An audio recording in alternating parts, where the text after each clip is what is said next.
Woo! Welcome, everybody. I got a bike. You got a bicycle or a bicycle? Motorbike? Not a motorbike, no. And no. not an electric bicycle. And not an electric bicycle, no. I went, and it's like, it's been years in the making or whatever, and it's like I need an alternate way to do stuff that isn't just walking or mass transit, so let's do the bike thing. So I got a bike, and it is as you said, because we talked about this the other day, but it's like it is like riding a bike. You get on there and you do the pedal thing, and you just go, and it's like, man, I'm 10 years old again. I want to know, especially since we haven't talked about it yet, what your fondest memories of bike riding were. Cans on the back of the wheels. What? Oh, how wholesome. Yeah, putting cans on the back. We actually did the cards in the spokes. This sounds like you're a motorcycle. Yeah, that's what the cans did. Oh, really? So you put the can, like you crushed, or you didn't crush the can, you ran over the can with the back wheel, and then it would bend around the tire, and it would get caught right underneath the seat, and then make the same noise. Uh-huh. But it sounded way cooler, I'm sure, than a card. Card just... This is like you had a Harley at this point. Yeah, okay. Yeah. So that's what I remember doing. Wow. Did you get to ride around a lot, like around the base or wherever? At Offutt, yeah. Yeah. Like the full reign of Offutt. Terror. Yeah, and then K-Par housing too. So, yeah? Yeah. Oh. But I mean, like I guess in K-Par I walked more than rode my bike. K-Part was big. Yeah. I mean, this is Bellevue, Nebraska, by the way, for all you Eastern Nebraska fans. Yeah. Yeah. No, because I mean, I remember riding on Offutt, like I said, all the time, down to the bowling alley, back to housing, all that stuff. Yeah. And then even walking too a couple times. Yeah. But then running around K-Part and walking around K-Part. I mean, we liked to walk in K-Part because you can cut through the houses easier versus riding your bike through the tall grass and stuff. Right, exactly. I want to make sure my level's good.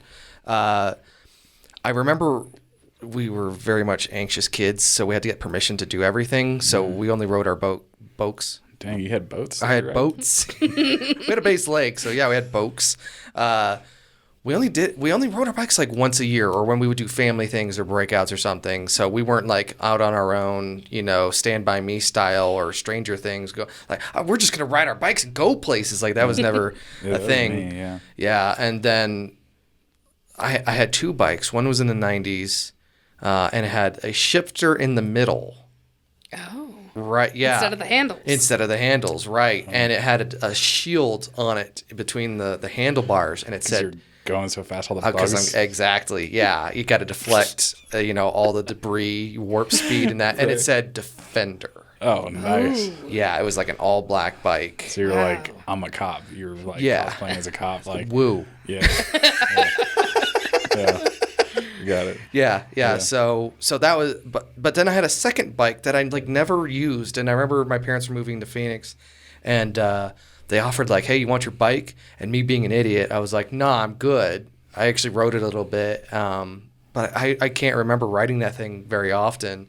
So then when I get this new one, it's got a step through, so I can wear my kilt and just sit on there. It's actually really, because then you're not all the way around the stupid thing.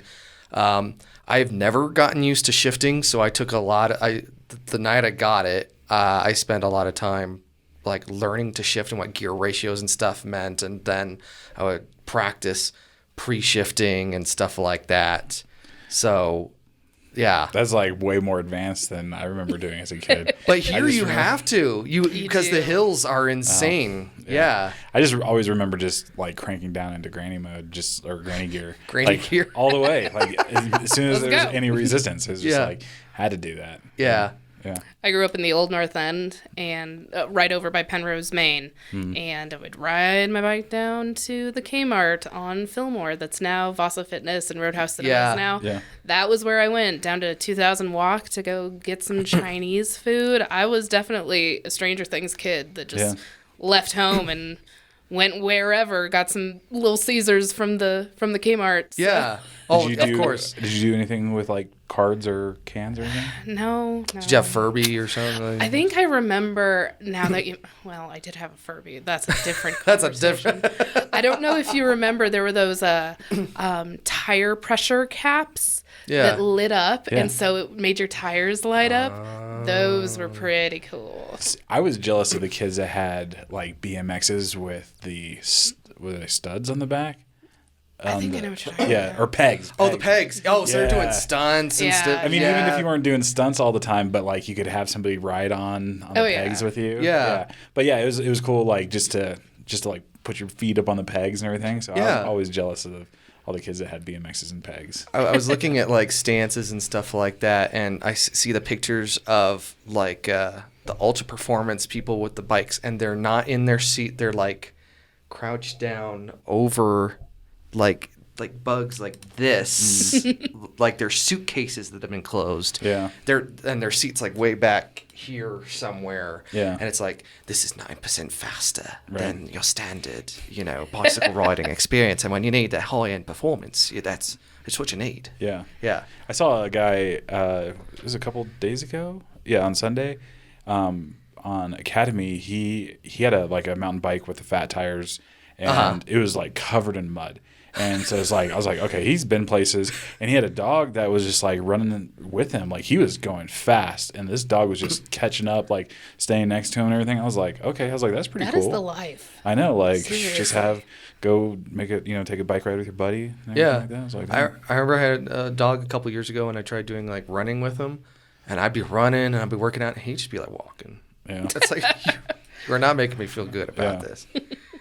Anyway, I will say the one thing that obviously getting used to the bike and how to operate it precisely, especially around here with the hills. I mean, even just the gentle hills where you're like losing your breath, like over that sucks, having to get used to that. It's how do I get from one, because I bought it as a commuter bike and I'm not in the shape to commute with it yet, but it's getting from A to B and doing it safely, because there's like, since there's no bike infrastructure here, there's like in patches here and there.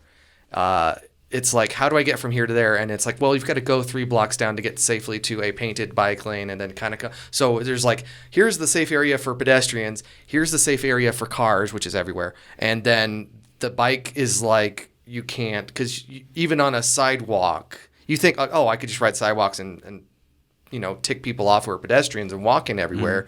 But there are plenty of sidewalks where it's so narrow and so small and so chunky. It's like, you can't. Yeah. You just can't. You can't navigate those spaces. They're too small. So there's a middle ground of a third layer of map you have to understand to get from place to place. You can't just jump out in the middle of the intersection. You can. And There people are just be like, yeah. and then you're just like, whatever, dude. Yeah. I'm on a bike. Yeah, you just build up coasting speed and you hop on the rear pegs and you're like, I don't care if I'm coasting at 10 miles per hour, car. Right? You're like, what are you going to do? Yeah. You're going to go around me? What are you going to do? Anyway, let's start the show.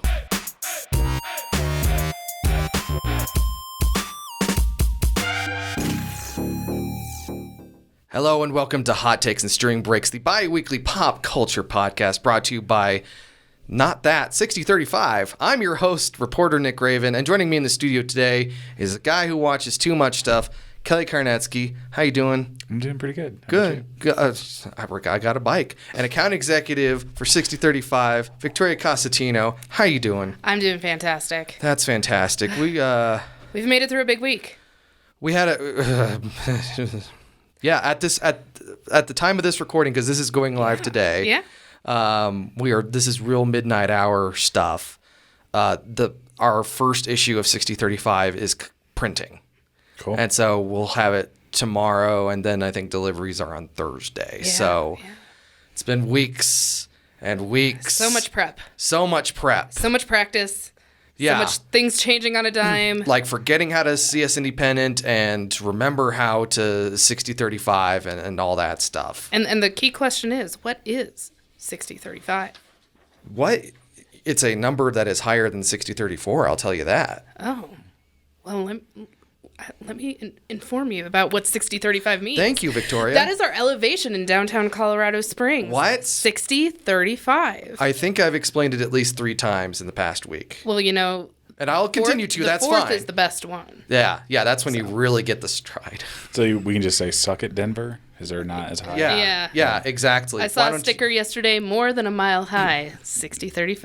I said, Nice. that's great. Yeah. That's cool. Great. Yeah. It was not our branded sticker, but it was not our legit. sticker, Yeah. but it was legit. It was absolutely legit. I just always thought that's funny to see like stuff where everybody's like, "Oh, Denver's a mile high city." It's like, okay, they're low. Yeah. You know, like are they doing bragging? down there? What are they bragging about? Like, Yeah. come on. More now. like down low, too slow. Like, Yeah. That's how we're doing. More than a mile, like you said. Yeah. Yeah, exactly. Let's go into the news. How's that sound? Excellent.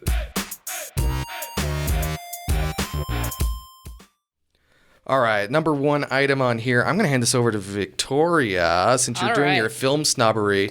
We'll do the headline and the synopsis. Alrighty.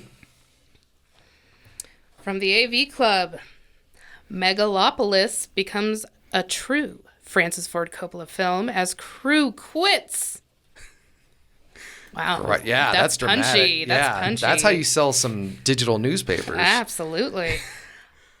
Quote, apparently that Mandalorian volume stage is pretty expensive, I'd say that. Pushing the already mega-priced movie over its budget, Coppola sunk $120 million of his own money into this thing, so the remaining crew is looking into more traditional green screen techniques to finish the film. There's no good answer here, a production executive told The Hollywood Reporter. Coppola is going to spend a lot more money than he intended. You can imagine how much he's already got invested. It would be a very bitter pill not to finish it. Yeah. End quote. Yeah. So if you guys don't know, that's the German Fritz Lang, 1927, I believe, classic film, science fiction that inspired so much of modern science fiction back in the day, and this has been his dream project for a while.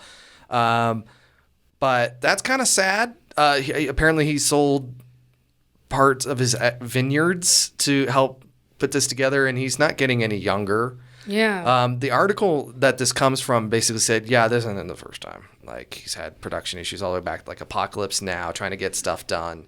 But that's still pretty nuts to have that much money invested into this remake, and they're having to give up their space with the volume. And do we know what the volume is?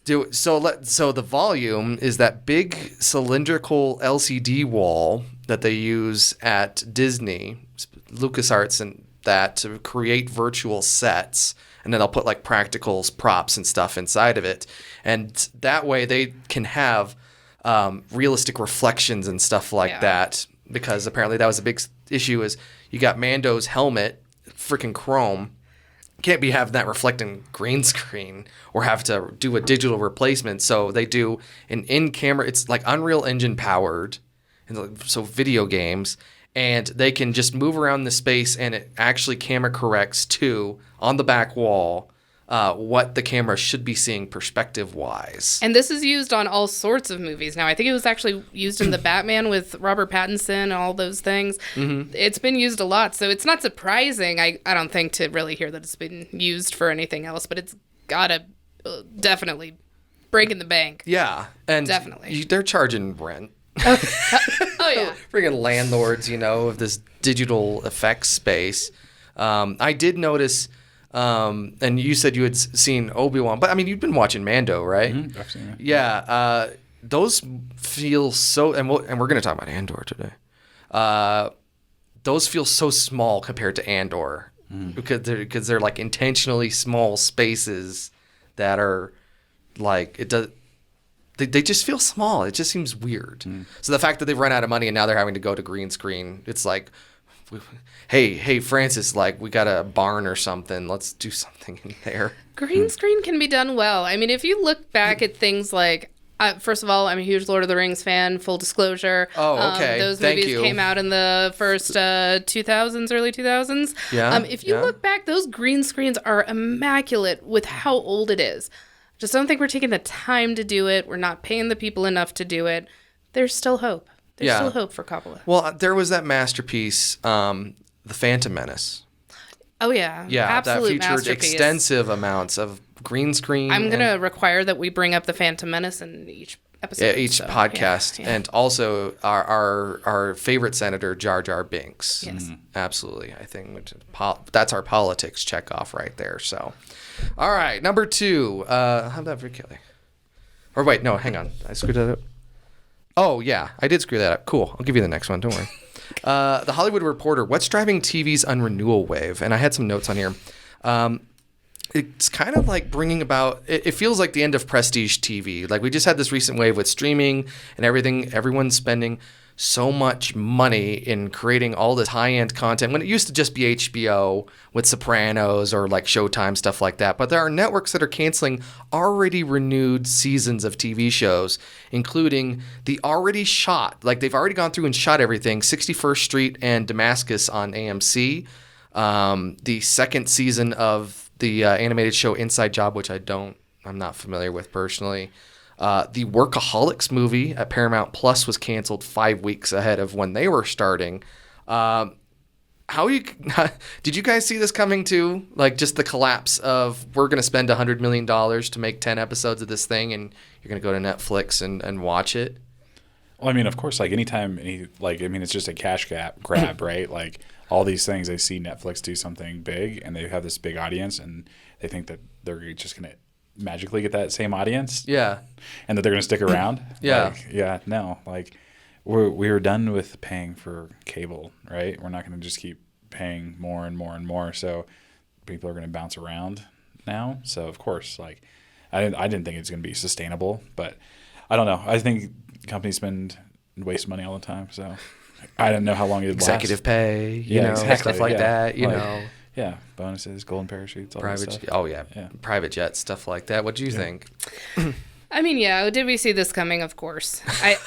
Yes. I mean, we're going to talk more about Andor, and I think it relates a lot to this, so I won't spoil that quite yet. But there's a lot of good TV out there, and there's a lot of bad TV out there, just as there always has been. Yeah. It is sad to see these shows being canceled, but good Lord, it's not that surprising, right? Yeah. I mean, go back and have the Firefly conversation. If that was going to happen in 2023, we'd be having literally the same conversation we're having right now. This is same stuff, different day. Yeah, and it feels weird because everyone was getting up on that bandwagon. It's like, we're going to get the talent. We're going to actually put in the money. We're going to make this just so. We're going to make this beautiful. And then, especially after the collapse, not the collapse, I guess, but the merger of Warner Brothers and Discovery, they're taking on all this debt, and Zaslav's like, we're cutting everything. Like, they've been excising so much content from HBO Max that it is insane. Like, stuff you think you would go on there for. Like, I'm waiting for them to call The Sopranos. Like, you can't. We'd be paying royalties. It costs us more money to. Right. And so what's the point of going to a streaming service? And you and I were talking about this is like the comeuppance of there used to be just Hulu and Netflix, and then you'd have all these content makers that were selling their stuff to that, basically auctioning it off. And now, and of course, inevitably, it was like, oh, well, what day is it going to be when HBO and Warner Brothers and Paramount and all these are creating their own services and then moving their stuff back off, like The Office? Like, that's the only reason to watch Peacock, right? Except for the new Community movie.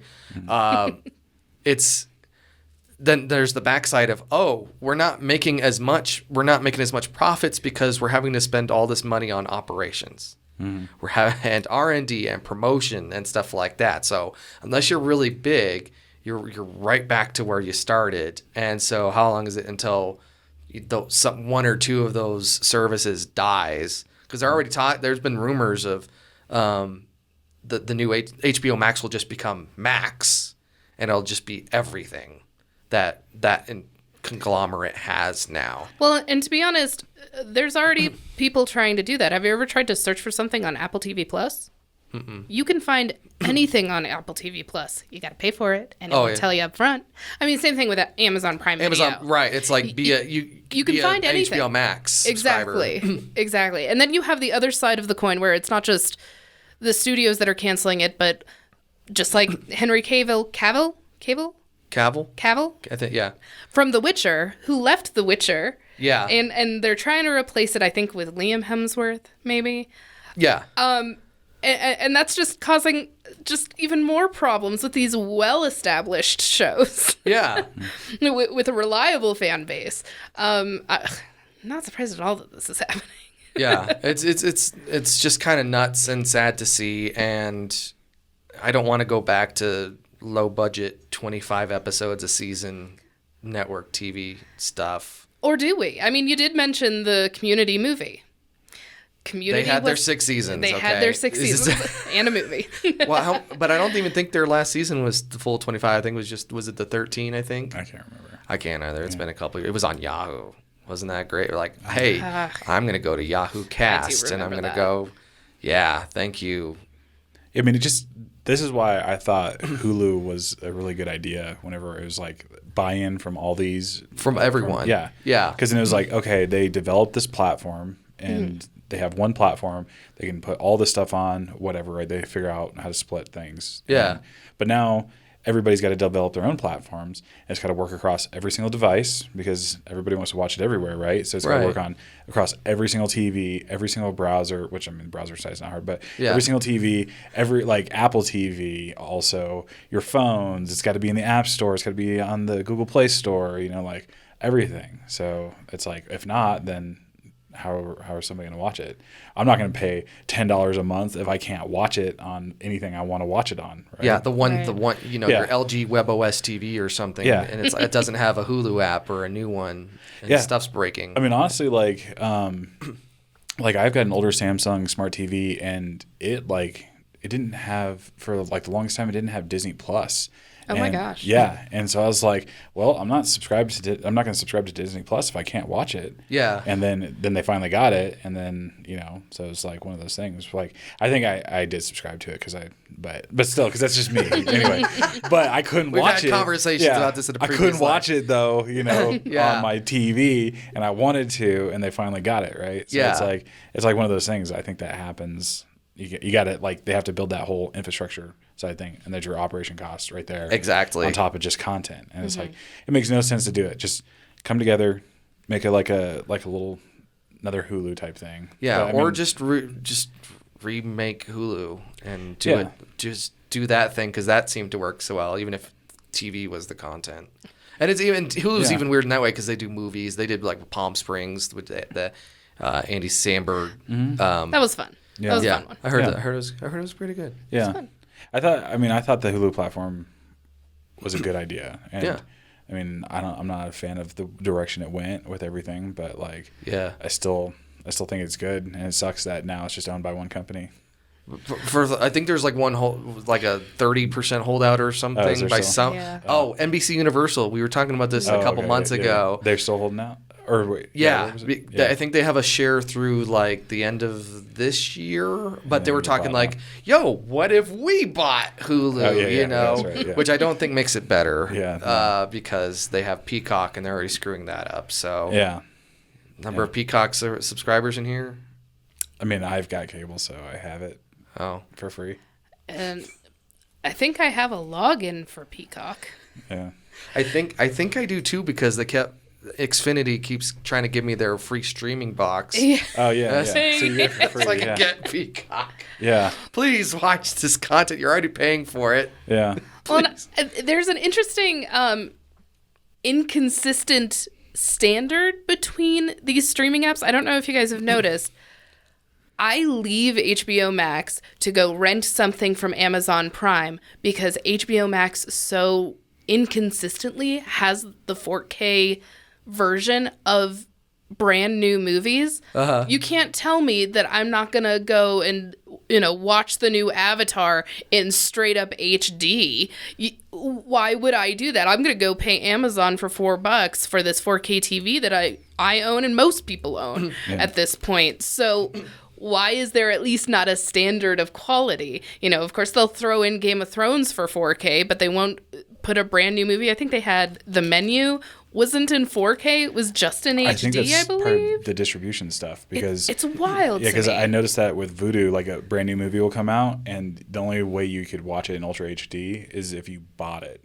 Right. So, like, That's you had to- absurd. Yeah, And so it's you like couldn't $30 or something. Yeah, you 25, couldn't- $30 or yeah, something. so that's how you could watch it and stream it right away, or you had to wait another 60 days, I believe. I don't know. It's one of those. That's crazy. Yeah, it's just stupid distribution rights. How like Redbox is, claiming like, oh well, we'll get it first before all the streaming sites because it's a physical media. I don't think it's because of HBO. I think it's just distribution rights. I think it's across all platforms unless you buy it. I remember working at Best Buy, and the Redbox vendors would come in and buy like 10 or 20 copies of a movie. It's like, these are going in our boxes. Yeah.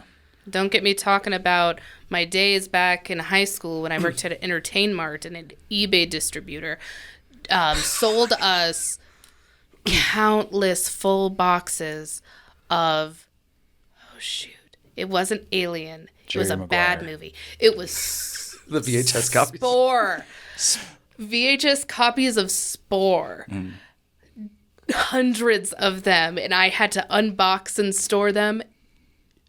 Ridiculous. That is ridiculous. Yeah. It wasn't even a good movie. No. Entertain Mart. Whew. That's still around, right? I know. Oh, yeah. Okay. Yeah, Oh, it yeah. is. Yeah. I remember really the only time that this is before. I want to say this is before GameStop really started doing this, where they like cracked open the game. Oh, and they put it in the demo unit. No, didn't you and I bought a game from Entertain Mart, didn't we? Yeah. Yeah, it was Dead Island. Yeah. Yeah. And they cracked it Oh, open. boy. Yeah. Yeah, I thought Well, I think they opened did. both of ours. Yeah. I think so. Yeah, but Well, I think they did used that to for... always open up a used copy because, and I can tell you why, at least back in the day, maybe they still do this, maybe they don't, they would keep extra copies in the back in case you ended up getting a really bad copy, or if some hoodlum went and swapped it out with, I don't know, Barbie's Dream Adventure. Barbie's Dream Adventure. Exactly. Gotcha. Okay. So they would do that all the time, but I think it was maybe even illegal to do it for the new copies. I'd say that with a big question mark. Yeah, but I'm GameStop not keeping it on the sure. up and up. Well, I don't this know. is like that's what I'm saying. This was before GameStop. I remember doing it. Yeah, because I remember I thought that was really weird because I was like, wait, what? They like opened both of them? I was like, I thought it was weird you pay full price for an open game. that's what I'm saying. Yeah. Yeah. At that point, it's used. It is. I know. Yeah. Exactly. It's like when you get obviously us buying all our new cars, Yeah. and it's like, there's more than 55 miles on here. I would need the used car price. Right. Yeah, Exactly. Yeah. Or whenever you see people on Facebook Marketplace wearing something, they're like, this is brand new. And you're like, no, you're wearing it. You're Yeah. currently wearing it. Like, how's at an that brand event. new? Yeah. You're like showing, you're trying You're to not in the model it for dressing me. room. Yeah. Yeah. You're not at the Coach store, like just Yeah. hanging out at Park Meadows or something. Like, Yeah. no. So, Yeah, great. What were we talking about? Streaming. Streaming. Great. Number 3, go ahead. That's the one I didn't screw up on. all right. So this is from gamesindustry.biz. Callisto Protocol developers left out of credits. Left out of credits? Yeah. Okay. Okay. So it says gamesindustry.biz has spoken with 5 former Striking Distance Studios developers who were omitted from the game's credits. Oh, okay, got it. And says they've got plenty of company. Separate sources estimate roughly 20 people across a variety of departments were left off the game's credits. A Striking Distance representative did not return a request for comment. While it's not unheard of for developers who leave a project before completion to be left out of the credits, our sources confirm that the studio had no such policy that was ever communicated to employees, and none of the people we speak with consider the Callisto Protocol's missions normal. Yeah. I'm going to pass out from that news. That makes me so upset. Yeah, that's so famously back in the day before any of us were born, game creators working for like Activision and that were not allowed to put their names in the credits, so they would put in like these Easter eggs where it's like, yo, this was made by, so and so. Especially women developers. Right, exactly. And even like Nintendo and stuff like that with the composers and stuff like that. And so in this day and age, it's mind-blowing because I've been looking at a lot of older games in the past 5 years or so, and it's nuts, the credits bloat that has come into games. There's the 3 Max Payne games, and the first 2, which were Remedy and Rockstar, technically, publisher Take-Two, the credits go for like 7 or 8 minutes. And then you play Max Payne 3, and it's like 28. Good grief. And it's like single file, like real slow, like guy who made coffee, you know, someone who works out of the Singapore office, you know, this entire thing. And so it's like it's not that there's any space limitation or consideration for people being credited properly. It's like almost out of spite. Callisto Protocol and Striking Distance, these are the guys who had left EA. Visceral was closed down. It used to be EA Los Angeles. They made Dead Space, those games. They did a Battlefield, like that urban one. And so they left, and then what did they do? They made another Dead Space, essentially, and that's what Callisto Protocol. But it's got James Duhamel, I think that's his name. He's the lead actor in that. And Josh Duhamel? Yes, exactly. Yes, thank you. Thank you for we at 6035 fact-checking everything in real time. Excuse me while I Google that. Yeah, yeah, we got technology. But yeah, it's Dead Space, essentially. And think what you will of the game. It's got a Metacritic of like a very nice 69 on PS5, and then like 7 and then 68 on like some not great reviews, right? But this practice across the industry of just, well, you know, you left like 5 minutes too early one day, you're not getting in the credits. That's a bummer. And they've been fighting the games industry, and I actually have another one coming from that as well. Games industry has just been so unregulated and treated its workers so poorly that it's nuts that this happens to this extent. Up to 20 people not making it to the credits roll after like crunching for game, and Crunch is this whole other thing. Crunch is its own podcast. The Crunch podcast, series. Brought to you by 6035 Media. Yeah, workouts, and then we talk about video games. So this though, I didn't see. Did it say that they actually left or how long they worked there? Because I mean, like, isn't that like, consideration too? You can't like come work there for a week, you know, contribute a little bit of code, and then say that I'm in the credits, right? Yeah, there's obviously some gray area there, right, where it is. Yeah, you didn't like, I didn't interview for Striking Distance, not get the job, and still want a credit or anything. But it does look like people who were on there for a considerable amount of time, even if it's just the 5, who just happened to leave before the game, you know, came out. Yeah, that's pretty nuts. Yeah, because to me it seems like with those kind of things I don't know, like, to me, I would expect these guys to like sign like contracts to be like, hey, I'm part of this project, right? Well, like, apparently they signed contracts, but apparently that language was not included. Yeah. In that. Yeah. Well, I mean, I get that, but like I'm saying, like so you can't leave. Like while you can never leave. Well, I mean, while you're making the project, right? Like, right. That's the thing. You're here to make this project and don't leave. Yeah. Yeah. Yeah. But no, like, I can definitely see, like, if somebody after the project's been completed, even though it hasn't been released yet, then yeah, they still should get credit, even if they're not working at that company, right? They completed that project. Right. Yeah. So, yeah. Theoretically, that should be it. But since we don't have really much of a standard. Do movies have standards? Yeah, like they have big guilds and actors guilds and editors guilds and all. So sorts of things. Can you just like come work for a day and then get credited for something? Well, it's clearly a really slippery slope. I almost said slippery soap because my kid watches Blue's Clues. There you go. Yeah. Slippery. It's a fine line. Yeah. Yes. And I've lost my headphones. Slippery headphones. And God, never mind. You continue. I was just curious. Like, I'm not saying that these, trying to discredit these guys. I'm just curious, like, how far long? Yeah, like what's the threshold that you have to work on a project before you're credited to that project? Sure. Because I would just think that, like, even if I came on and contributed some code for a week, that I wouldn't think that I'd be credited for that. Sure. But if I was there for like a couple months and contributed, then I I probably would expect to be like, okay, yeah, I should be credited for the work that I put into it. Yeah, and I don't know what those minimums are, really. Yeah. Because they really do try to protect people, and I know, like, famously with movies, they fined George Lucas because he wouldn't put credits at the beginning of Star Wars. Because, per the Directors Guild rules, it was like you had to put credits at the beginning of your movie, and Star Wars would not be the same if it was like 20th Century Fox presents, Right. and then etc. So, that's a good question, and then at the other side, this sucks. Yeah, no, it definitely does. Yeah.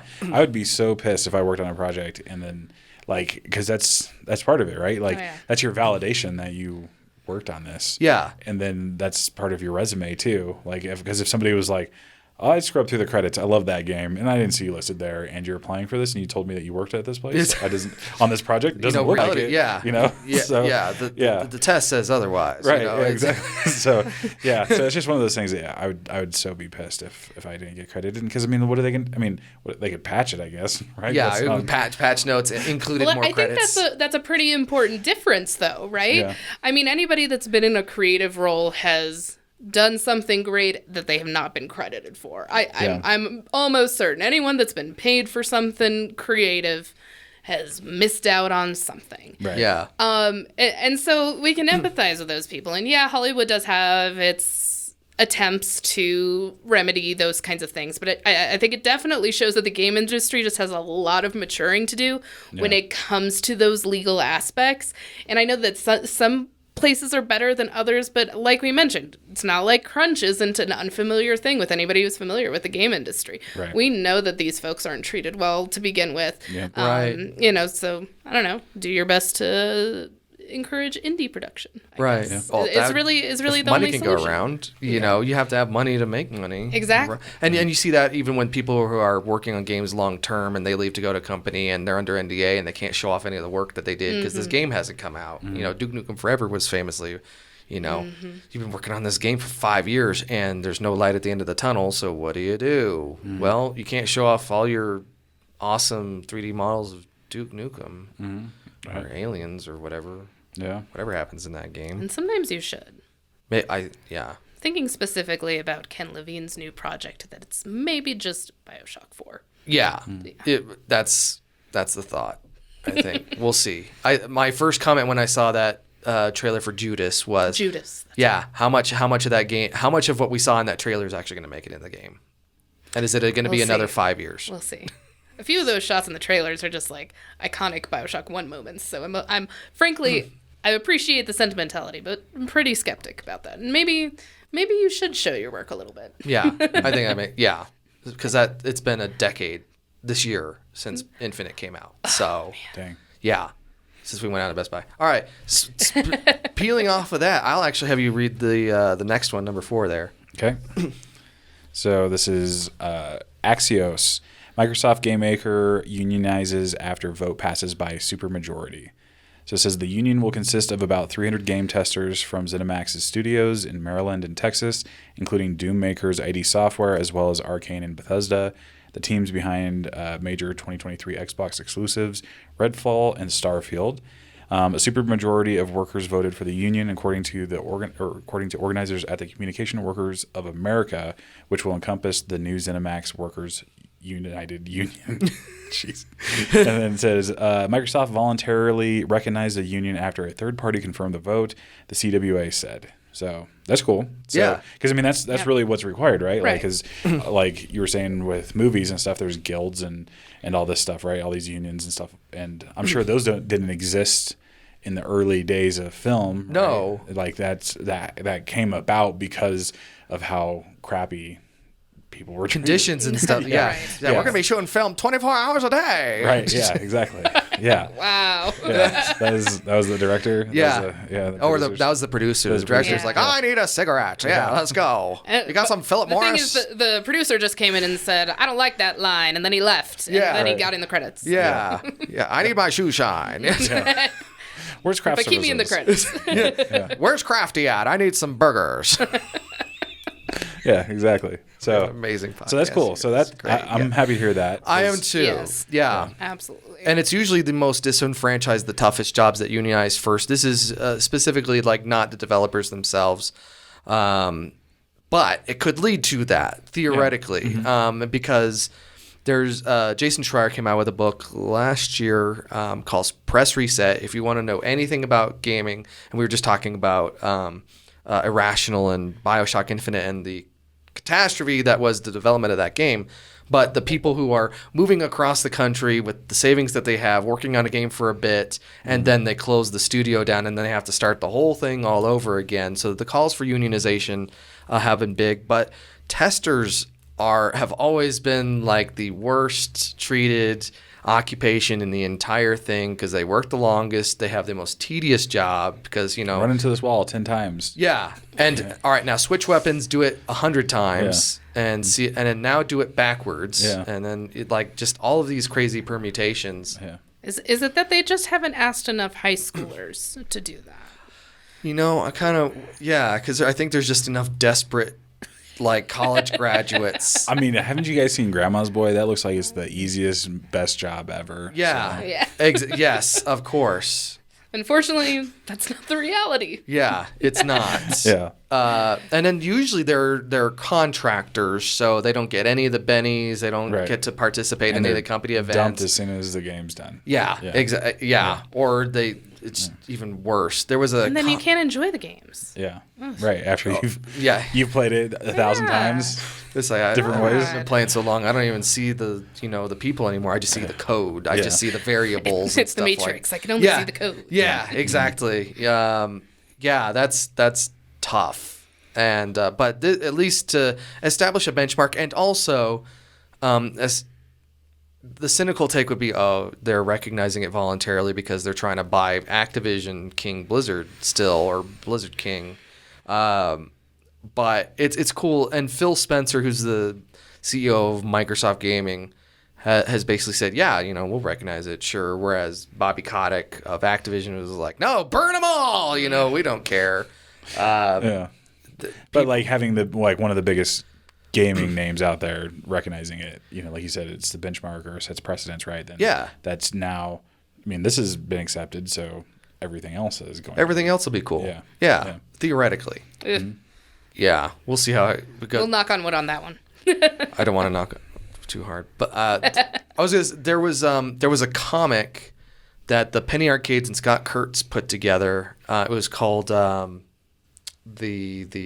Trenches, and it was about QA testers. And so it was a comic. It was a narrative arc comic. But then each post, rather than the creator writing about something, they would actually include an anonymous story or an anecdote by someone from there. And some of them are just absolutely hilarious or tragic or both about how poorly they were treated. So this is a pretty cool deal. Yeah. All right, last item here. I'll hand that over to Victoria. All right.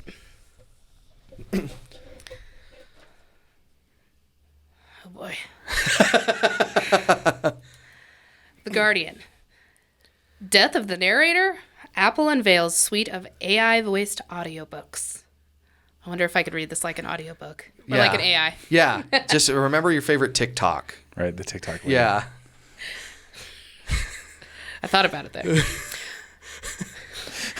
Come down to Kohl's. Come and get your Kohl's cash. Apple has quietly launched a catalog of books narrated by artificial intelligence in a move that may mark the beginning of the end for human narrators. The strategy marks an attempt to upend the lucrative and fast-growing audiobook market, but it also promises to intensify scrutiny over allegations of Apple's anti-competitive behavior. The narrator brings a whole new range of art in creating audiobook. Audiobooks? Audiobook. And we believe that that's a powerful thing. They're creating something that is different from the print book, but that adds value as an art form, said David Caron, a co-producer at Canada's largest audiobook publisher. Yeah. I don't listen to audiobooks. So. I can agree with that. Yeah, because I do too. Yeah. So what was the last audiobook you've read? I can't remember which one it was. I could like go pull it up, but it's been a while. But I don't say I necessarily look for like I'm not looking to see like is Will Wheaton reading this, or narrating this. I don't care about that, right? But like I like when the narrators are like changes voices for characters a little bit, so then you get into it more. Like you kind of hear like, okay, this is this person that's talking, that kind of thing. So I like that. Yeah. It's there's an artistry to it. Yeah. There's 100% artistry to it. Most recently I have listened to Dune on audiobook because that is a very dense book and there was no way I was going to sit down to read that whole thing. That was read as a traditional audiobook, and following that I listened to, I don't remember what it's called, but it's kind of like a stage play read of A Court of Thorns and Roses, I think is what it's called. And the experience is wildly different, right? So you've got in the Dune example, you have one person reading the entirety of an extremely dense sci-fi book and having to manipulate these words that are either not of their native language or not of a language that even exists. Yeah. Which is its own skill and talent and job. And in the other example, we have somebody that's treating it like a stage play, which has its own set of very important skill sets. And both of them, I think, are extremely undervalued. I mean, I know that I've heard for years and years and years how undervalued the voice actors in general are. I mean, I literally was just talking about Puss in Boots, the new movie that just came out. The voice acting in it is phenomenal, and it's a surprisingly good movie. But constantly these people, and granted, we're also on an audio platform. Yeah. Get vastly overlooked, and it is an important skill. Yeah, absolutely. I think we should do a podcast where we just take this, transcribe it, and then have an AI do it. The TikTok voice? Yeah. Exactly. We'd still have to do that. I don't. Hang on. I really want to try this. Hang on. Okay.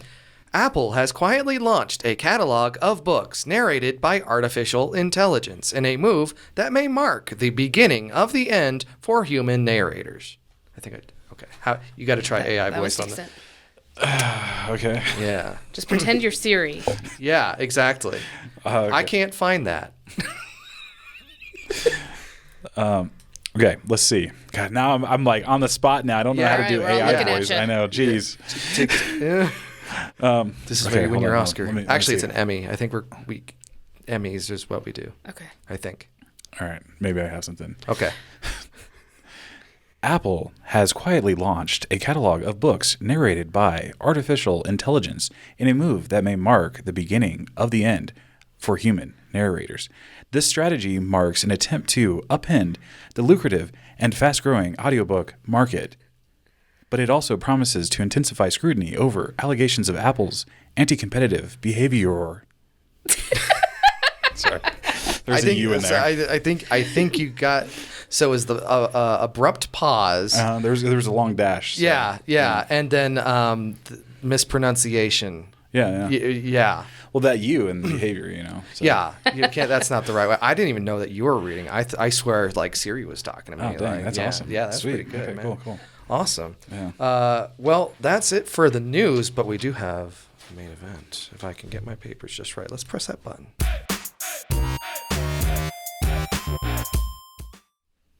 So we did a thing, and you did a thing, and we're going to talk about Andor. And Andor. Anyway, so let's... It's a different artificial intelligence. Yeah. Well, thank you for joining us today. I don't know what that was. So you got to watch the final. We talked about the first 3 episodes, and you were like, "Do we or 6? 3? Oh, we the only first 3. Yeah. Oh, yeah. Yeah. So we're like, all right. So it's going to be, it's a journey, from here. And then you got the back 9, and now we can talk about Andor's and spoilers. Just a heads up, if you have not seen Andor, what's going on? Big ol' spoilers. Big ol' spoilers. For example, they're making a battle station that's so big that it can blow up a planet. Oh my gosh, when they read that line, I almost lost it. Yeah. Not because it's bad, but because we all have known this since the 70s. Yeah. Whatever. Yeah. There's that meme where it's like George Lucas is slated to make the sequel to Rogue One, you know, set on the sand planet, you know. He's calling it A New Hope, you know. Anyway, so what did you think? I really liked it. I thought I thought it was very dark and everything like that, and it's definitely very political with all this stuff. There's like because there's so many like stories going on at the same time, right? And so you're like following everything, and so I like that. And then because that's very Game of Thronesy. I mean, it's like the prestige TV of you have A, B, C, D plots. Lines. All happening at the same time. So I thought that was really cool. I really liked the whole prison stuff, and then because I was like, what are they building? And then the little the end credits of the last one. Episode, I was like, oh my god, he helped build what he helped destroy. The irony. So I thought that was really cool. And like some of this stuff was pretty sad too, like what happened and everything like that with, you know, Andor and people that he knows and everything like that. And then just the whole basically starting the rebellion too with, I can't remember her name, but like how she had her B. I was actually trying to remember the the older lady. Petunia from Harry Potter. Okay, it was like Marva, I think. I think so. Marva. But yeah, how it's like basically like she just like that was the start of the revolution or the rebellion, right there. Like, I was like, because I was waiting for that. I was like, is she gonna tell everybody to start to do it? And then she did, and I was like, that was cool. The build up, the incredible, like it's like everyone understands those first 3 episodes they're building to an arc, and then the next 3 build to an arc, and then like the last 6 build to an arc. But just the slow, calculated accumulation of like fireworks essentially throughout this entire series was when everything just finished off. It was like, yes, I believe in the rebellion too. Right. You know? And we talked about it last time, but the idea that the rebellion was not just unilateral body that just kind of came out of nowhere, because that's how the original trilogy, it's like, here's this Mon Mothma. Here's the big bad. Here's the big bad. Here's the big good. I mean, the smaller good. And they've got everything figured out. But no, this is like dirty and weird and granular. And you've got like all these different people doing different things. They're enemy of your enemy. Exactly. Yeah, you have these different partisans, you know, Saw Gerrera, like he's doing his thing, and you've got Luthen, who, oh my God, like one of the best characters created in years in Star Wars. Him like going through, and then he puts on his wig and is like, "Hello there, I'm here to sell you stuff," you know, and he's like, "All right, we're in this now." I gave away my whole life for this. When the defector from the Imperial intelligence comes down, it's like, "I want out," and he's like, "You can't." Because I've given everything, and you will too. You know, that that was so good. So I cheated a little, and I'll plug a YouTube channel I thought was had very good perspective on it, called Just Right, and they broke down Andor. You're right, it's political, and Star Wars has always been political, and we have backed away from that over the years. There's a great clip about George Lucas getting interviewed. Oh goodness, and I can't remember what the characters are called or the race is called, where it's the little like teddy bear kind of creatures. Oh my gosh, thank you, it's the Ewoks. And how this was all a metaphor for Vietnam, and they were a metaphor for the Viet Cong in particular. This has been a focus of Star Wars. It's called Star Wars. Right. And we've avoided the political parts for so long, except when we've done it really poorly in the prequels, trying to touch on it. It is so refreshing to see political movements as political movements really are. Yeah. Where they're extremely nuanced. You have the good guys that are true, it's like the breakdown. You're a true good, you're a true neutral, you're a true evil or whatever. There's a spectrum. There's a spectrum in all of these things that are happening. The prison sequence was honestly bigger for me personally than the wrap up call to action to the rebellion. For some reason, that just truly spoke to me. Maybe it's just because I love Andy Serkis. Yeah, but in a rare double cameo in Star Wars, because he was previously that dude. I know who you're talking about, but I can't remember. Isn't that a good testament to the sequel trilogy's power? Snoke. Yes. Yeah, he was Snoke, and so. Yeah. His performance was so deep to know that he knew he couldn't escape, but he was going just like our Skarsgård friend. I'm never going to remember a single name in Andor besides Andor and maybe Mon Mothma, so I'm just throwing that out there. Mon Mothma? Mon Mothma. I can't talk today, so it's fine. It's all right. Let's do AI voices for a while. Let's do AI voices.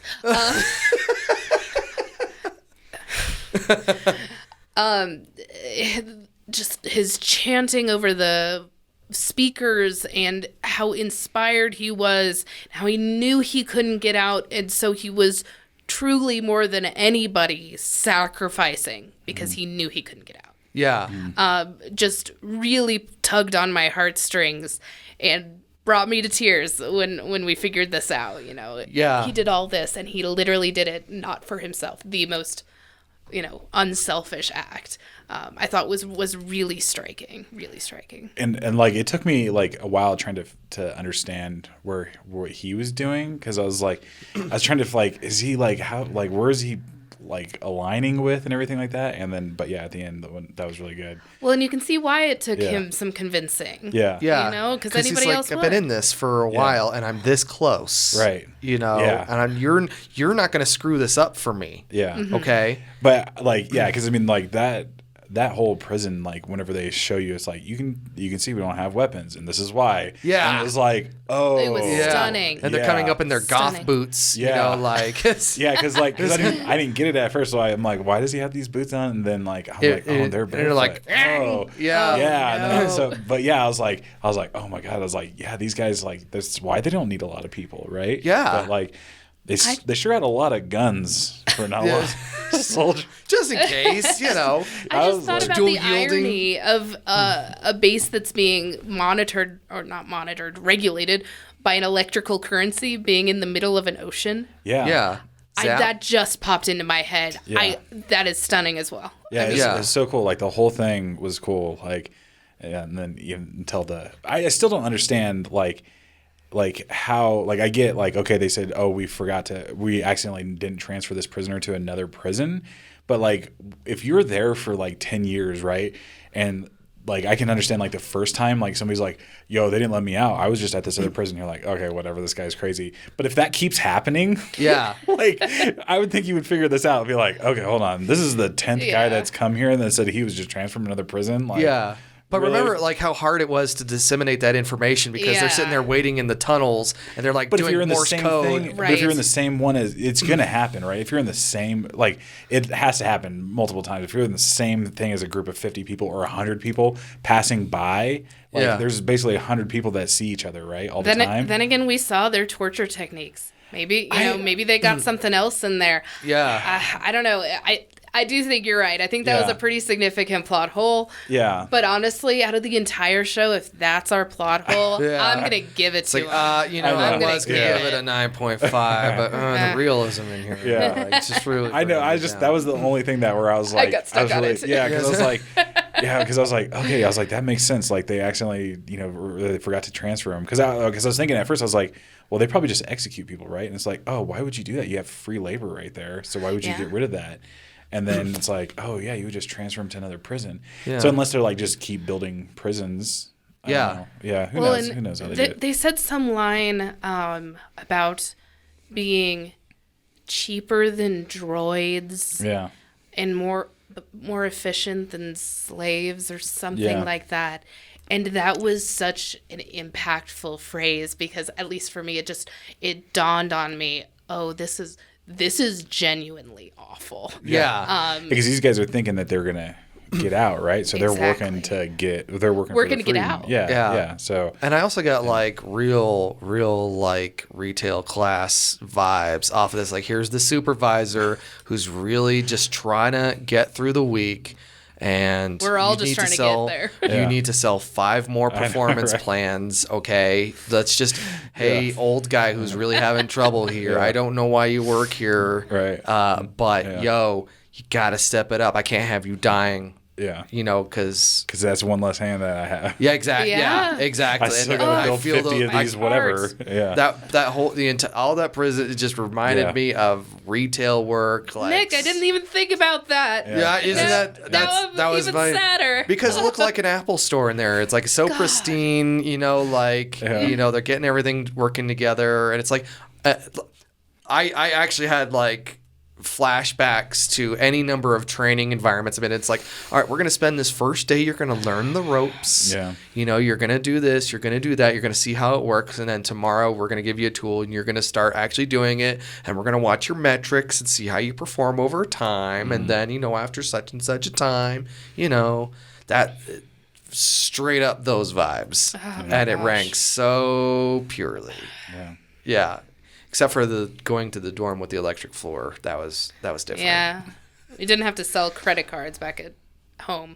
They when you might went have to sleep. yeah. They Yeah, would have yeah. loved that though. Sell a credit card to one of your inmates, Right. pals, roommates down there before Yeah. you can go to sleep. And they have like a cord for your food, Ugh. the Yeah. gruel or whatever. Like a tube. Yeah, I can't remember what they call And they rewarded you with texture or flavor, I think. yeah, was so one of the it's like lines. that's so beautiful. Yeah. Yeah. The eye, the entire lead up to the Yaldana, something like that, the heist there.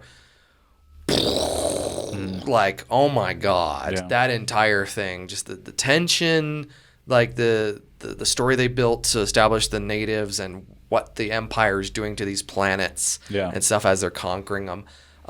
It's just absolutely nuts. And then the actual heist itself, and they're lifting up, and you see because everyone's like, man, can't wait. And that was another retail. It's like, man, I can't wait to get off of work so I can do this thing I want to do. It's only happening once every however long. Right. It's like 6 years or something like that. Yeah. Go down and go watch the thing. Yeah. And then and it's like, it can't be that cool, right? You know. And then the heist is happening, and that happens, and it's like, oh my God. Yeah. Oh my God. I guess the other thing too is there was so much money that they left. Like they. Yeah. I was my like, hold on. I was like, they're like, this is the most That money they couldn't steal. Yeah, Yes. and they like there's like 100. It seemed like 100 like of the racks or whatever. Yeah. And they cleared 2. I was like, what? Yeah, it was that had the pressure of they didn't even I don't think they even said like how much time they had or anything like that, but they're like, you're getting that impression that they are running out of time.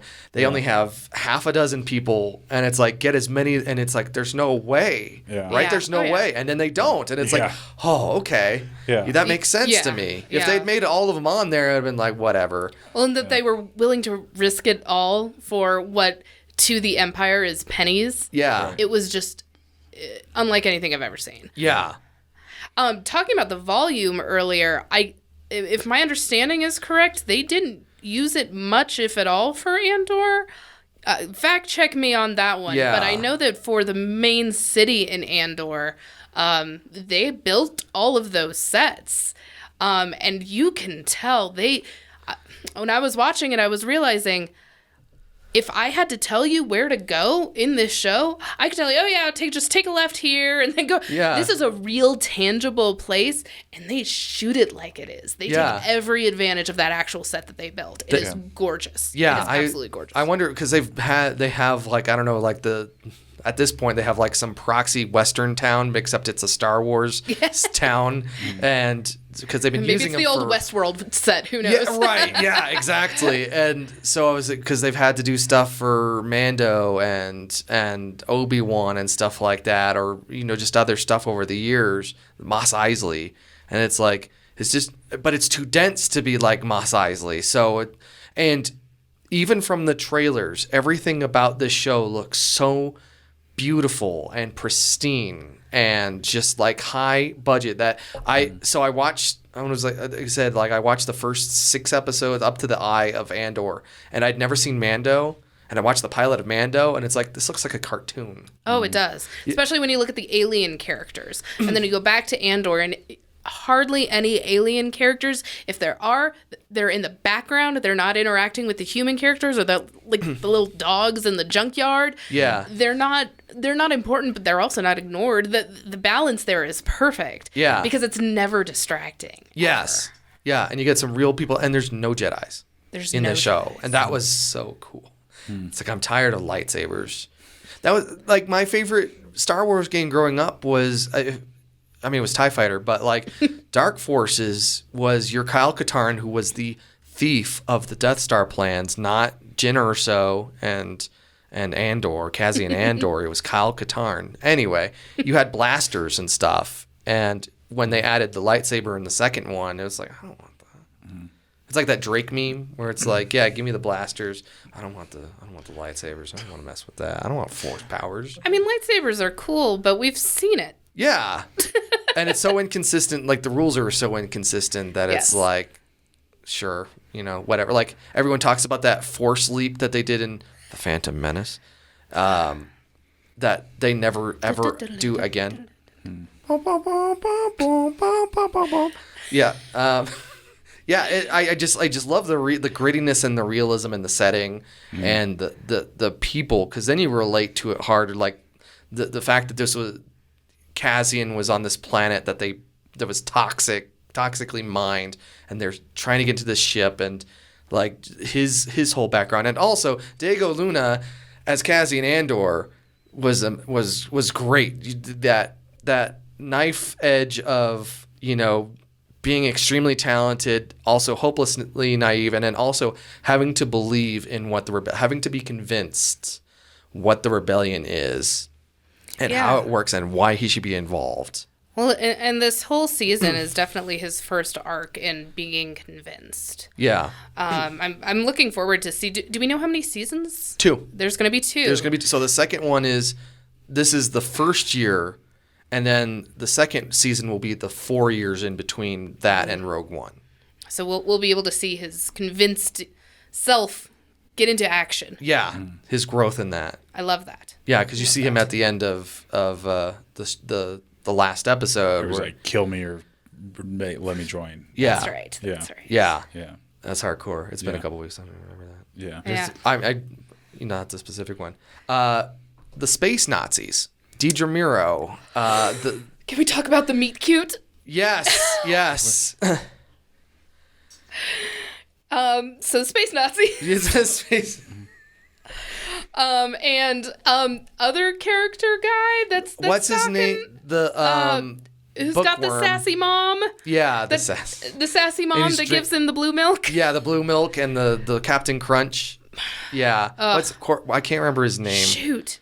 Yeah. Oh, I'm saying. Yeah. Okay, I know. Yeah. Yeah. It's like, oh, they fired me from my job. I gotta go live with my mom. I gotta go live with my mom, and I really care about all this. Yeah. So I'm gonna work in this pencil pusher reports factory. So humiliating, but also really satisfying. Yeah, and he's like filing false reports just to get the attention of the higher ups. It's like, I believe in this. Okay. Yeah. I believe in this. But he was still like, he's very much like, my queen. Yeah. Oh my God. He was like classic internet Reddit commenter guy. Oh my God. Because every time he like would try, he's like, I've been waiting for you for a long time. And she's like, what? And then who are you? and then whenever he like saved her from everything, and then they're she's like, so close to kissing. I know. Yeah. Yeah. He's like, anything for you, my queen. Oh my god. Like, It's like, I notice love me, it. senpai, please. right? Yeah, I was like, all right, dude, got it. But honestly, man, I appreciate that. It's Yeah. like so humanizing in a. I don't want to say relatable because I don't feel like I relate to that, But he's, like you he's really get trying. it? He's trying to show, and this is the only person in the universe who's going to believe Yes. him. Yeah. So I am hoping that he turns around. Yeah. I'm hoping that he turns around and he's some sort of rebel leader that we know. Nah.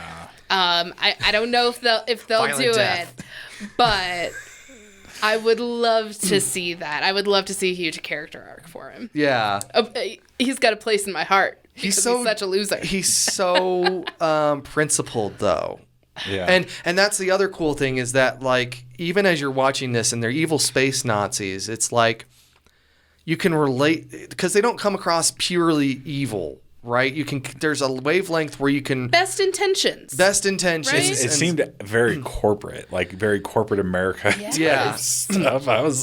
Because that was like the point where I was like, I need to look up what the Empire's like political, like what are they considered, right? Like what Yeah. kind of like country or something, so I can like Yeah. try to understand. Because I was like, this seems just so weird that they're all like just doing our corporate duties. we're just a doing our job. Yeah. we're just a bureaucracy, Yeah, yeah. really. And if You stay away from my planets, and I'll stay away from your planets, and yeah, exactly. I'm sorry, you need this specific form, and that's in my jurisdiction. Yeah. So Lee, right. Oh my don't be gosh. messing Yeah, with that me. I whole- love those parts. Man. Yeah, that's why I was like, this feels so corporate. Yeah. Whenever Yes. she's like, well, this happened, so that gave me access to look at your logs. You know, is you're that- like, I was able to cross departments at that point. Office Like, drama. Yeah. I know. Where's the God. water cooler? I know. Yeah. Yeah. that was basically that room. It seemed Yeah. like. Is it- The water cooler.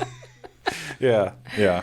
and like the kind of like benevolence of Portagons, or his name, their director of like, all right, convince me, like make your case. Like that's not how procedure works, but Right. I mean, you did this. Explain yourself. Oh, okay, tell me more. Like Right. it's like if that guy weren't a space Nazi. You'd be He'd great. Yeah, you could really lead some things somewhere, man. Where you been? You got my business card? We'll get you out there. And then the setting, like that conference room set was so nuts that they had that pristine white in there, and they're doing their reports, and everyone's got their own sectors, and I that just kind of rang true too. It was nuts.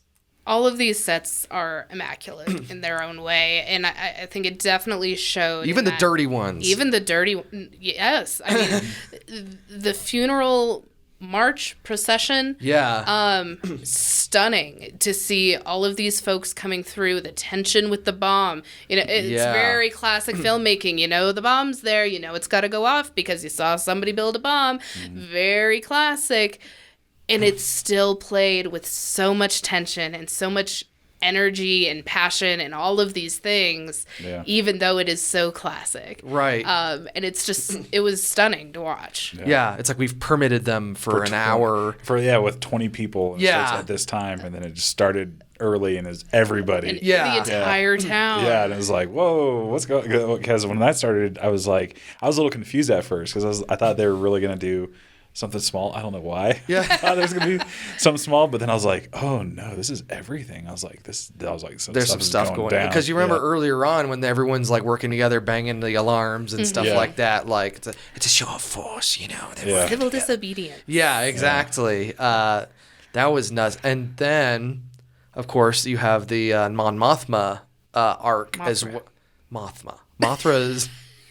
I know, Mothra's the Godzilla monster. Yeah, exactly. I love her. I love her. was testing you.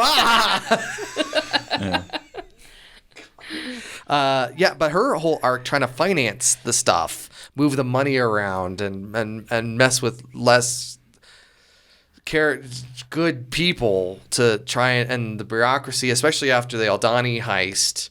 And like they start locking stuff down, which is what happens. Like you could see the parallels even here in America, like stuff that has changed in our country because of one thing that happened. Yeah. It's like we're doing this to be safe. and secure you specifically. And the hurdles she has to go through, and just the high-level conversations that she has, and that passive-aggressive tension she has with her husband and her kid, and just like, I'm just trying to change the entire galaxy, okay? I have to have these fancy dinners, and I have to meet with these people, and I got to get that FaceTime, and here's my Rolls Royce, and my driver is a spy, and all this stuff, you know?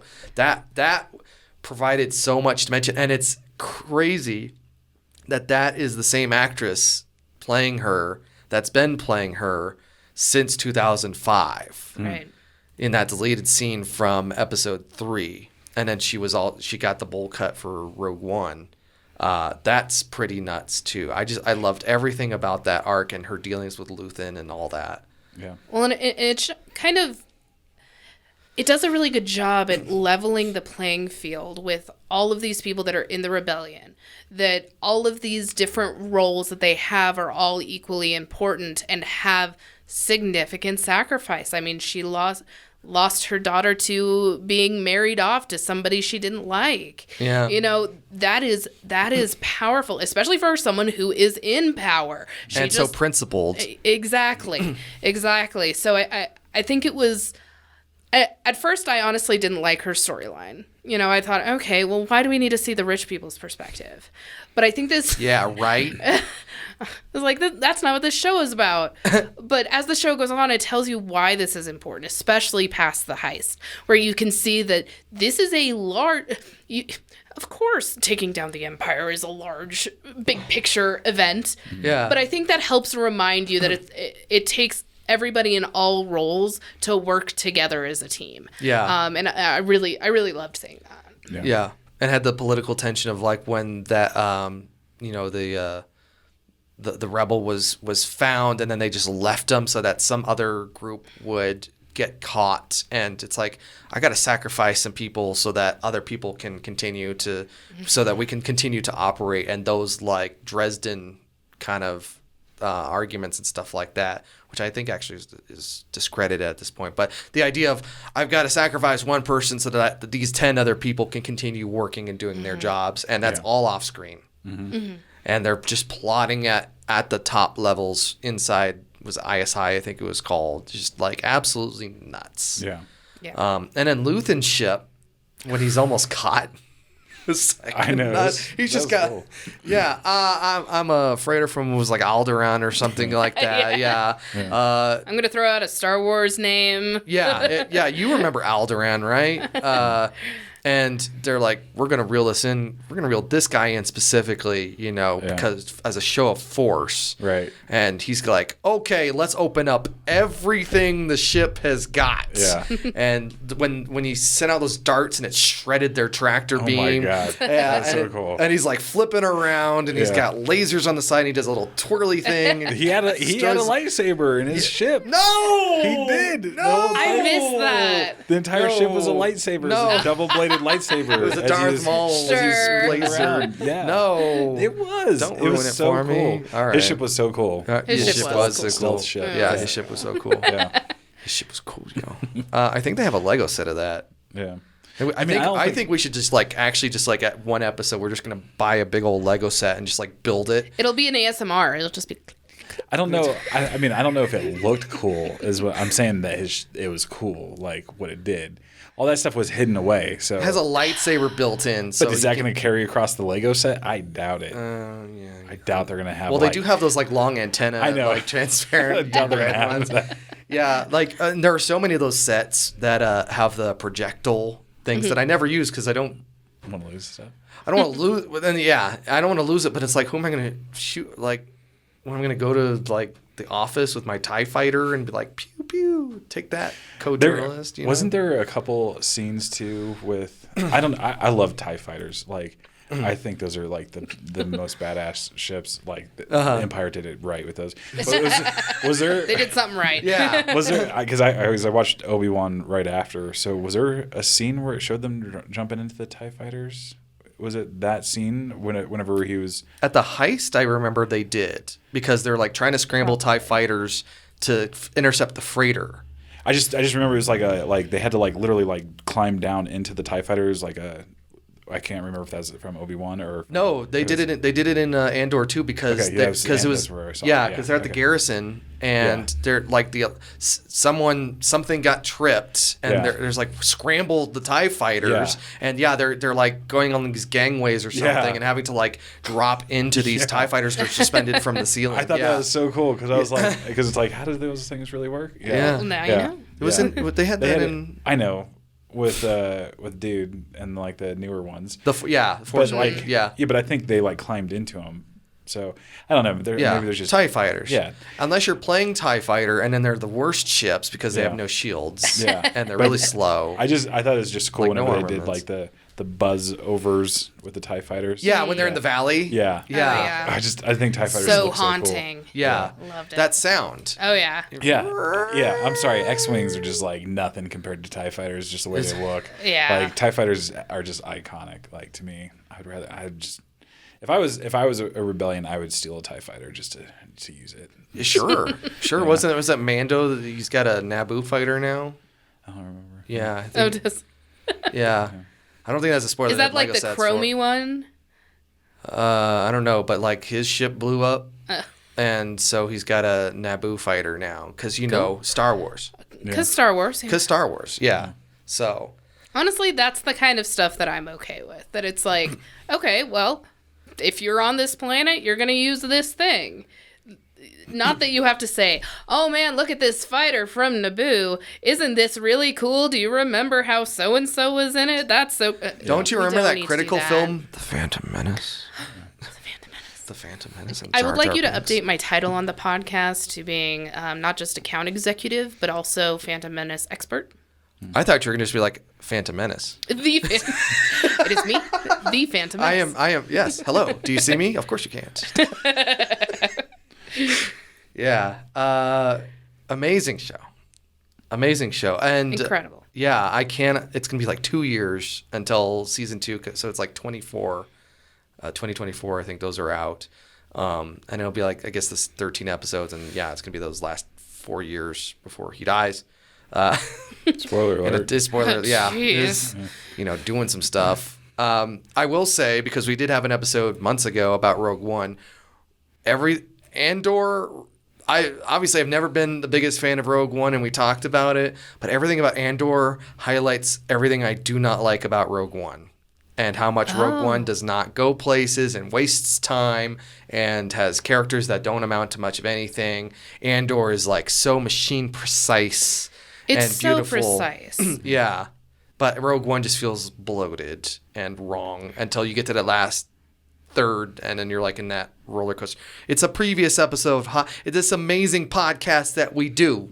Go see the Rogue One episode. Go see it. Go watch it. Yeah. Or listen to it, whatever. Or just have an AI just transcribe it for you. I guess real quick, your thoughts on Obi-Wan. I actually liked it. I'm sorry. I did too. I thought it was Why are you looking at me? because you said you hated it. You were like, I remember you were like, I hate that show. Yeah. No, because I mean, Let's roll back the tape real quick. like I know you said I it hate as that show. Yes. I know you said it's like a lot of fan service, but I think it had to be because I don't think we see enough Darth Vader, and he was evil. Like I was like anytime like on the newer stuff, whenever you see him, like whenever I was like, I'm like, oh my gosh, whenever he killed somebody, he snapped his neck. I was like, force snapped his neck. I was like, whoa, Yeah. like that was different. It's like, that for was me. mean. Yeah, like because all the other stuff is just like, Darth he's Vader. just Yeah, like stop it. Yeah, he's just like, force choking somebody. Ooh. Yeah. But It's whenever like, he did this, I was eh. like, oh, okay. And then whenever he's sitting there trying to, burn dude and everything like that, I don't know. I thought it was good, and I liked seeing the Jedi whenever they weren't like that much like very powerful and everything like that, and getting hunted. I thought that was really interesting. I wish we could have seen more Jedis getting hunted, actually. Yeah. I mean, it sucks that the Jedis are getting killed and hunted, but like I still thought that was interesting seeing where it's like Jedi are just regular people too. I don't Yeah, know, like, like Obi-Wan disconnected himself from the Force intentionally so he wouldn't be found. So that then I enjoyed it as a show, especially as it got on, because like that, God, and everyone talks about it, but the foot chase through the forest looks like a Disney it's bad. movie. You know, like Flea's like, oh, she's getting away. Oh, I'm tripping over all these branches trying to get to you. Like, fucking weird. There were some interesting ideas in there, and it's just fun. But like when they have that initial spoilers, when they have that initial confrontation in that like parking lot, what looks like a back lot of a construction site or something, like you could almost hear chain link fence or something bobbing along. It's like, yo, dude, just got off work. You want to fight? You know, this is supposed to be this dramatic confrontation. I keep thinking like this is just like some, you know, construction yard background, and there's like a lumber yard just beyond the hill. And then also Darth Vader can hold his breath. He snuck up on Obi-Wan. Like, I was like, dang. I know. And then he like snuck up on him, like, and then I was like, wait, how did he do that? Like, without making a sound? Yeah, he's got that big breathing apparatus and stuff like that. Yeah. But I really liked Kumail Nanjiani's part too. Oh, that was great. That was pretty good. So good. Yeah, I didn't like the Grand Inquisitor. But she was okay. Yeah. The British dude. Oh. Yeah. Okay. And then how everyone gets sabered and then doesn't die. Yeah. Like everyone gets sabered and then doesn't die. Like what's even the point? Yeah. I do hate that show. See, I knew it. I do hate that show. That said, I appreciate some things. That little girl that played little Leia, oh my God, I love her. She was adorable. Yeah. I think she looked just like how I would imagine Leia's a little girl to look and act. And she's very sassy. She was so sassy. I feel like she channeled her just right. Mm-hmm. I don't think it matched the tone. And I think the tone was the biggest problem with that. Because, we could see Darth Vader doing absolutely god-awful, terrible things. But then we're cutting to the next shot with Disney Channel Leia. I have a little bit of a hard time with it. Yeah. So the tone was rough. As we're seeing with Andor, and granted, I formed my opinion before I watched Andor. There's really nowhere for these characters to go. At the same time, now that I've seen Andor, thinking you could have done a lot better. Because you're right, a lot of the stuff with Obi-Wan as an estranged former Jedi, that is fascinating. Seeing what's happening politically in this very specific era is fascinating. There's all these really interesting elements. Just don't think it worked as a show. So, there was a lot of things I wanted to like about that. I loved seeing Hayden Christensen again, even though he was god-awful. But that's because I have nostalgia for it. So, sure. I think there were a lot of good things about it, but as a show, it just didn't work for me. Yeah. I can see that. There was like plot holes here and there, and it's like... Yeah, definitely. Like, I just every time, like, with Darth Vader, like, I just love whenever he's brought out and...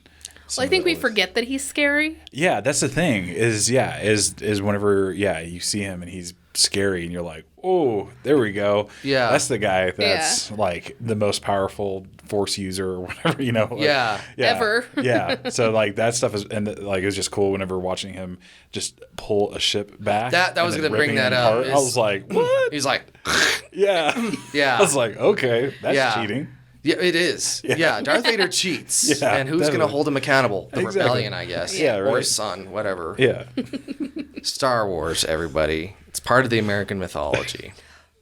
All right. Final notes on Star Wars? We talked a lot about Star Wars. Star Wars about an entire franchise that's 50 years old? Almost. It's 45 this year, or 46 now, I guess. Yeah. That's a lot of years. That's an A$AP Rock song, too. All right, guys. Well, I want to thank you for joining me, Victoria, Kelly. Be sure to like and subscribe and follow and comment and all that fun social media stuff.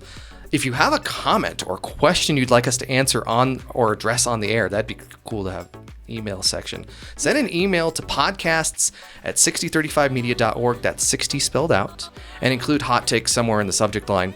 Be sure to join us next time, where we debate the best kind of string cheese. This has been Hot Takes and String Breaks. We're out.